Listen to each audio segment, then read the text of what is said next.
Hello everyone, कैसे हो आप सभी। आई होप आप सभी बहुत अच्छे होंगे। एंड गाइस, आज आपके लिए मैं लेकर आया हूँ एक बेस्ट ट्रिक जिससे आप अपने एग्ज़ाम को क्लियर कर सकते हो। अब ये ट्रिक किस तरह से वर्क करेगी, क्योंकि आपके पास एग्ज़ाम में यूज़ करने वाली ट्रिक है। क्योंकि मैं आपको पहले एक एग्ज़ाम्पल देता हूँ छोटा सा, कि आप खाना बना रहे हैं, आपको पता है कि खाना कैसे बनता है। अब आपने जितने भी मटेरियल है, जितना भी आपके पास, जितने भी आपके पास अनियन हो गया या अदर चीज़ें हो गई, इकट्ठा कर लिया आपने। हर एक चीज़ आपके सामने रखी हुई है और आपको अब सिर्फ उसे पकाना है। मगर अब आपको ये नहीं पता कि आपको कौन सी चीज़ को कब वहाँ पे डालना है। इट मीन्स कि आपका जो खाना बनेगा उसमें टेस्ट नहीं आएगा, या तो वो सही तरीके से नहीं बनेगा। इट मीन आपको मेथड का पता नहीं है। तो वही हमारे पास टेस्ट में होता है कि आपके पास टेस्ट का जितना भी मटेरियल है, जितना भी कंटेंट है, यानी जितनी भी नॉलेज है आपके पास, वो सारी के सारी आपके पास प्रेजेंट है। मगर अब आपको ये नहीं पता कि आपको उसे एग्ज़ाम में किस तरह से अप्लाई करना है। यही आज हम आपके साथ डिस्कस करेंगे और यही आपके लिए ट्रिक है, जिससे कि जो भी आपकी नॉलेज होगी उसको आप एक सिंपल से पैटर्न में अरेंज करके जो है क्लियर कर सकते हैं अपने HP टेट को, या कोई भी अदर एग्ज़ाम आपके पास हो जाए। सो ये बेसिकली ट्रिक है, प्लस आपके नॉलेज के बेसिस के ऊपर भी वर्क करेगा। एंड अगर आपकी तैयारी 50% है, फिर भी आप यहाँ से अपने टेस्ट को क्लियर कर सकते हैं। सो हम एग्जाम्पल लेके चलेंगे आपके पास। With the help of example आप सभी चीज़ों को अच्छे से अंडरस्टैंड कर सकते हैं। सो हम एग्जाम्पल लेंगे आपके पास टेट नॉन मेडिकल का। तो उसमें जो भी सब्जेक्ट आपके पास हैं उनको मैं यहाँ पे मेंशन करता हूँ आपके पास। फर्स्टली हमारे पास जो फिजिक्स सब्जेक्ट आ गया, देन हमारे पास यहाँ पे केमिस्ट्री सब्जेक्ट आ गया, देन हमारे पास मैथ्स यहाँ पे प्रेजेंट है, मैथ्स आपके पास हो गया, देन साइकोलॉजी आपके पास हो गया, साइकोलॉजी, देन आपके पास जनरल अवेयरनेस, या आप इसे जीके कह सकते हैं, जनरल नॉलेज, जिसमें आपके पास HP, India and current affair आता है। सो फर्स्ट स्टेप, जब भी आप एग्जाम देते हैं तो हम क्या करते हैं कि फर्स्टली पूरे पेपर को चेक करते हैं। 10 मिनट्स हम क्या करते हैं कि पूरे पेपर को आपके पास चेक करते हैं, जिससे क्या होता है कि हमारे पास एक साइकोलॉजिकल प्रेशर हमारे ऊपर बनता है।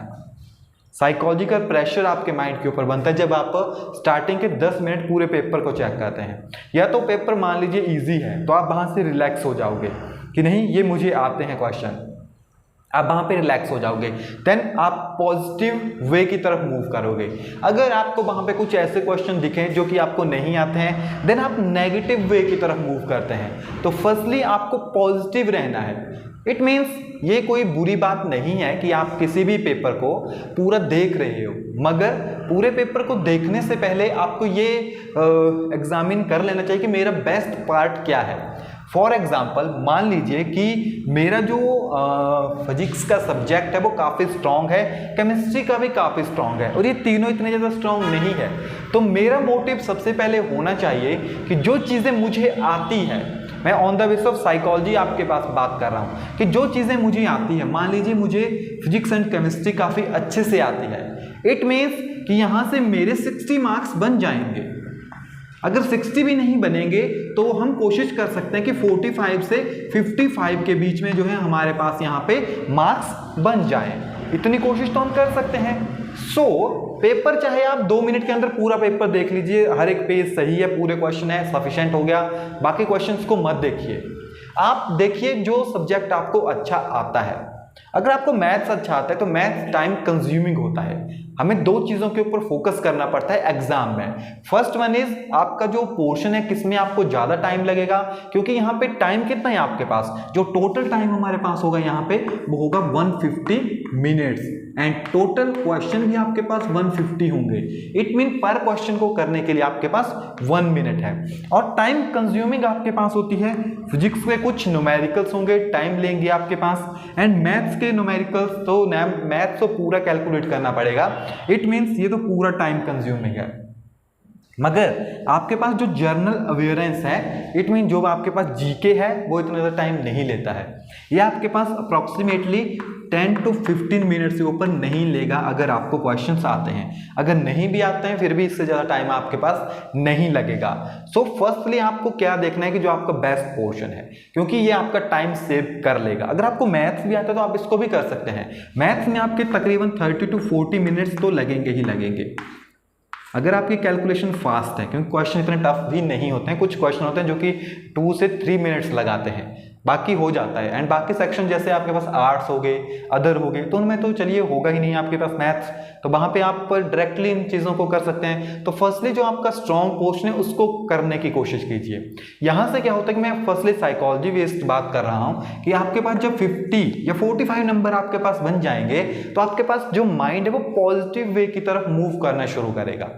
इट मीन अगर आपके पास वो पॉजिटिव वे की तरफ मूव करना शुरू करेगा, देन जो आगे क्वेश्चन है अगर वो आपको टफ भी होंगे तो आपका माइंड कुछ इस तरह से डिजाइन हो चुका होगा कि आपको वो चीजें अगर थोड़ी थोड़ी भी आती है तो आप उनको क्लियर कर लोगे। इट मीन कि आपको अगर थोड़ा भी आता है फिर भी आप उसको कर लोगे। ये आपके पास होता है साइकोलॉजी बेस्ड। देन उसके बाद जो भी आपके पास, यानी आप जर्नल टू कॉम्प्लेक्स की तरफ मूव कीजिए, सिंपल टू हार्ड की तरफ मूव कीजिए on the basis of psychology.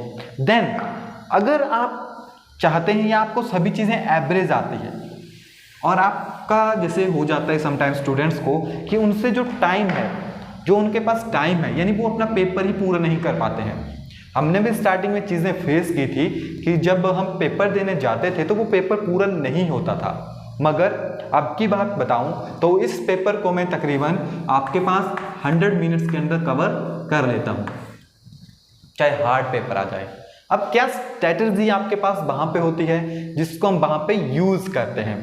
Subject same है आपके पास। अब जो मैं आपके पास यूज करता हूं, मैं यूज करता हूं आपके पास direct method 1 to 150। First portion कोई भी हो, मैं कभी भी बीच में नहीं जाऊंगा क्योंकि मुझे पता है कि मेरे सभी सेक्शन हो जाएंगे। मुझे आते हैं सभी, वहां से मैं निकाल लूंगा 15 से 20 नंबर हर एक सेक्शन के अंदर, तो मैं डायरेक्टली प्रोसीड करता हूं। मगर ये प्रॉब्लम तब क्रिएट करता है जब आपका कोई एक पोर्शन वीक होता है। सो अगर आपका पूरा कंप्लीट नहीं हो रहा है तो आप इसको फॉलो मत कीजिएगा अगर आपका प्रीवियस पेपर भी पूरा नहीं हुआ है, क्योंकि अगर आप इसको फॉलो करोगे तो जब आपके पास एग्जामिनर वहां पे अगर कहेगा कि 10 मिनट्स बचे हैं तो आपको तकरीबन 20 to 30 क्वेश्चन करने के लिए बचे होंगे। सो इसीलिए आपको क्या फॉलो करना है वहां पे, आपको वहां पे डायरेक्टली जो आपके पास विदाउट न्यूमेरिकल क्वेश्चन है, आप वहां पे अपने ऐसे सेक्शंस को लीजिए जहां पे आपके पास टाइम कंज्यूम ना होता हो। फर्स्टली जीके को परफॉर्म कर लीजिए, देन आपके पास जो भी आपके पास फिजिक्स है उसको फॉलो कर लीजिए, देन केमिस्ट्री को फॉलो कीजिए, देन उसके बाद टाइम कंज्यूमिंग। आपको पता है psychology plus mathematics both are time consuming subjects, क्योंकि साइकोलॉजी में डायरेक्ट क्वेश्चन होगा फिर तो सही है। अगर डायरेक्ट क्वेश्चन आपके पास नहीं होगा इट मीन्स वहाँ पे आपको पूरा कंसंट्रेट करना पड़ेगा। अगर आप बीच में साइकोलॉजी में कंसंट्रेट करोगे, जैसे आपने फर्स्टली साइकोलॉजी करना शुरू कर दी, आपने वहाँ पे पूरा फोकस किया, तो अब क्या होगा जब आप यहाँ पे पूरा फोकस करोगे तो बाकी चीज़ें अब आपके माइंड से चली जाती है बाहर, क्योंकि हमारा माइंड साइकोलॉजी की तरफ मूव करता है। मगर ये जो आपके पास सब्जेक्ट होते हैं एक दूसरे के साइमल्टेनियसली वर्क करते हैं, तो कभी भी इन तीनों को कीजिए तो इकट्ठा कीजिए। फर्स्टली जीके कर सकते हैं, देन आप इन तीनों को कर सकते हैं, देन लास्ट में साइकोलॉजी को कर सकते हैं। यानी अगर एंड कुछ स्टूडेंट्स का क्या होता है आपके पास कि साइकोलॉजी ही काफ़ी ज़्यादा स्ट्रांग होती है, तो उसको सबसे पहले कीजिए।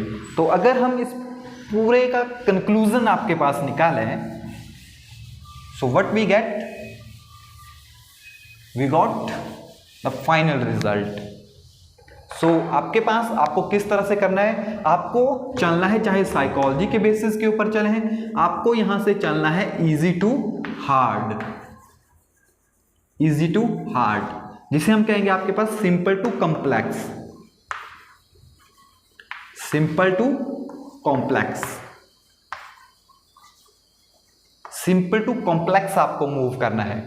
इजी टू हार्ड चल पड़िए, सिंपल टू कॉम्प्लेक्स मूव कीजिए। कॉम्प्लेक्स टू सिंपल चलेंगे तो टाइम नहीं बचेगा आपके पास, क्योंकि यहाँ पे काफ़ी ज़्यादा टाइम आपका पहले ही जा चुका होगा, देन आपके ऊपर साइकोलॉजिकल प्रेशर भी पड़ जाएगा।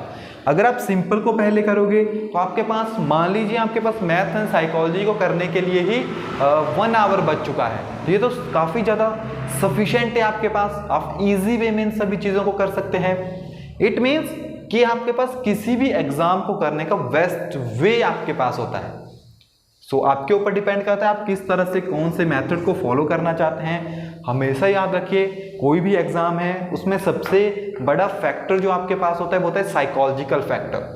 अगर आप साइकोलॉजिकल फैक्टर से ऊपर उठ गए देन आपके, क्योंकि आपने खुद एग्जाम में देखा होगा, मेरे पास काफ़ी ज़्यादा कंप्लेंट्स आई थी कि सर हमें ये क्वेश्चन आते थे मगर फिर भी जब हम एग्ज़ाम में गए सो हम वहाँ पे गलत करके आए, या 5 to 10 क्वेश्चन जो मुझे आते थे वो मैंने गलत किए। तो ये सारी चीज़ें आपके पास साइकोलॉजी यानी साइकोलॉजिकल फैक्टर हैं जो कि आपको इफेक्ट करते हैं। जो आपके अंदर एक फियर होता है, फेलियर का फियर, उसको भूल जाइए। सिर्फ इतना सोच के जाइए कि जो मुझे आता है उसे मैं सही करूँगा या सही करूँगी, जो मुझे नहीं आता है वो नहीं आता है, उसमें हम टिक कर देंगे, नेगेटिव मार्किंग तो है नहीं। अगर सही हो गया फिर भी सही है, नहीं हुआ no problem. It mean mind को कंट्रोल कीजिए, क्योंकि एक स्टेटमेंट थी आपके पास, control your mind otherwise it will controls you. So जब भी एग्जाम में जाएं एकदम पॉजिटिव वे में जाएं। एंड जितना भी मटेरियल था हमने आपको सारा करवाया है। बाकी टाइम टू टाइम हम आपको मोटिवेट भी करते रहेंगे। देन आज की इस वीडियो में इतना ही है। Thank you, have a nice day.